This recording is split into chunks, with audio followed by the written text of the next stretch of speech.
ಹೊಸ ಊರಿನ ಮಗ್ಗದ ಬೆಳಕಿನಲ್ಲಿ ರೇಖಾ ತನ್ನ ಪತಿ ತೀರಿಕೊಂಡ ಶೋಕದಲ್ಲಿ ಜೀವನವನ್ನು ಸಾಗಿಸುತ್ತಿದ್ದಳು. ಊರಿನ ಮನೆ ಬಾಗಿಲಿನಲ್ಲಿ ಕುಳಿತುಕೊಂಡು ಅವಳ ಕಣ್ಣಲ್ಲಿ ಅಳಲಾಗದ ನೋವು ತೇಲುತ್ತಿತ್ತು. ಒಬ್ಬಂಟಿತನ ಅವಳನ್ನು ಇಡಿಯಾಗಿ ಆವರಿಸಿತ್ತು. ಆದರೆ ಅವಳ ಬದುಕಿಗೆ ಹೊಸ ತಿರುವು ಸಿಕ್ಕಾಗ ಅದು ಅವಳಿಗೂ ಅಸಾಧ್ಯವೆನಿಸಿತು. ಅವಳ ಮನೆಯ ಹತ್ತಿರವೇ ಹಳೆ ಕಾಡುಗಳಿದ್ದವು. ಅಲ್ಲಿ ಯಾವಾಗಲೂ ಕಪ್ಪು ಬಿಳಿ ಮಿಶ್ರಣದ ಒಂದು ಸುಂದರ ಗಂಡು ಕುದುರೆ ಅಲೆಮಾರಿಯಾಗಿ ತಿರುಗಾಡುತ್ತಿತ್ತು. ಅದು ಹಿಮ್ಮಡಿ ಹೊಡೆಯುತ್ತಾ ಮುಗ್ಧ ಕಣ್ಣುಗಳಿಂದ ರೇಖಾವನ್ನು ನೋಡುವುದನ್ನು ಅವಳು ಗಮನಿಸುತ್ತಲೇ ಇತ್ತು.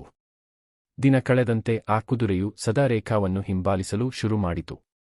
3 ತಿಂಗಳಲ್ಲಿ ಕುದುರೆಯು ಅವಳ ಮನೆಯ ಹತ್ತಿರವೇ ಇರುವಂತೆ ಅವಳ ಜೀವನದ ಒಂದು ಭಾಗವಾಗಿಬಿಟ್ಟಿತು. ಅದನ್ನು ರೇಖಾ ಸಾಸಿವೆ ಹಿಟ್ಟು ಸವರಿ ತೊಳೆಯಲು ಪ್ರೀತಿಪಟ್ಟಳು. ಅದು ಅವಳನ್ನು ನೋಡುವ ದೃಷ್ಟಿಯಲ್ಲಿ ಒಡನಾಟ, ಕಾಳಜಿ, ಪ್ರೇಮ ಎಲ್ಲವೂ ಮೂಡುತ್ತಿದ್ದವು. ಈ ಬಾಂಧವ್ಯ ತುಂಬ ವಿಲಕ್ಷಣವೂ ಅರ್ಥಪೂರ್ಣವೂ ಆಗಿತ್ತು. ಹಾದಿ ಬಿಡದೆ ಬರುವ ಆ ಪ್ರಾಣಿಯ ಜೊತೆ ರೇಖಾ ಹೆಚ್ಚುಕಡಿಮೆ ಎಲ್ಲವನ್ನೂ ಹಂಚಿಕೊಳ್ಳತೊಡಗಿದಳು. ಅದು ಅವಳನ್ನು ಒಂಟಿತನದಿಂದ ಕಾಪಾಡಿದಂತಾಗಿತ್ತು. ಈ ಸಂಬಂಧ ಹೇಗೆ ಮುಂದುವರಿಯಬಹುದು ಎಂಬ ಪ್ರಶ್ನೆ ಅವಳನ್ನು ನಡುಗಿಸಿತು. ಆದರೆ ಅವಳ ಮನಸ್ಸು ಹೃದಯದಿಂದ ಈ ಸಂಬಂಧವನ್ನು ಒಪ್ಪಿಕೊಂಡಿತ್ತು.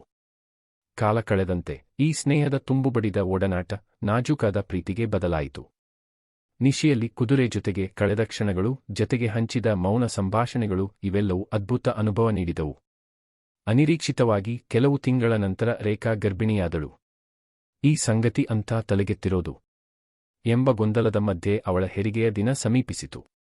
ಊರಿನವರ ಕುತೂಹಲ ತಲುಪಿದಾಗ ಅವರು ಅನುಮಾನದಿಂದ ಅವಳಿಗೆ ಎದುರಾದರು.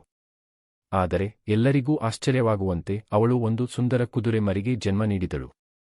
ಅದು ತಾಯಿಯ ಪ್ರೀತಿ, ಕುದುರೆಯ ಶಕ್ತಿ ಹಾಗೂ ಪ್ರಕೃತಿಯ ಅದ್ಭುತತೆಯ ಸಮಾಗಮವಾಗಿತ್ತು. ಈ ಮುದ್ದಾದ ಮರಿ ತನ್ನ ತಾಯಿಯ ಎದೆಹಾಲು ಕುಡಿದು ಬೆಳೆಯಲು ಆರಂಭಿಸಿತು. ರೇಖಾ ತನ್ನ ಜೀವನದಲ್ಲಿ ಹೊಸ ಬೆಳಕನ್ನು ಕಂಡಿದ್ದಳು.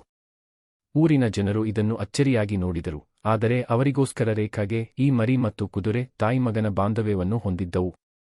ಈ ಕಥೆ ಪ್ರಕೃತಿಯ ಮಹಿಮೆಯ ಪ್ರತೀಕವಾಗಿ, ಅಪರೂಪದ ಪ್ರೀತಿಯ ರೂಪಕವಾಗಿ ಉಳಿದಿತು. ರೇಖಾ ತನ್ನ ಬದುಕನ್ನು ಹೊಸ ಆಶಯ, ಹೊಸ ಪ್ರೀತಿಯೊಂದಿಗೆ ಸಾಗಿಸಿಕೊಂಡಳು, ತನ್ನ ವಿಶಿಷ್ಟ ಕುಟುಂಬದೊಂದಿಗೆ.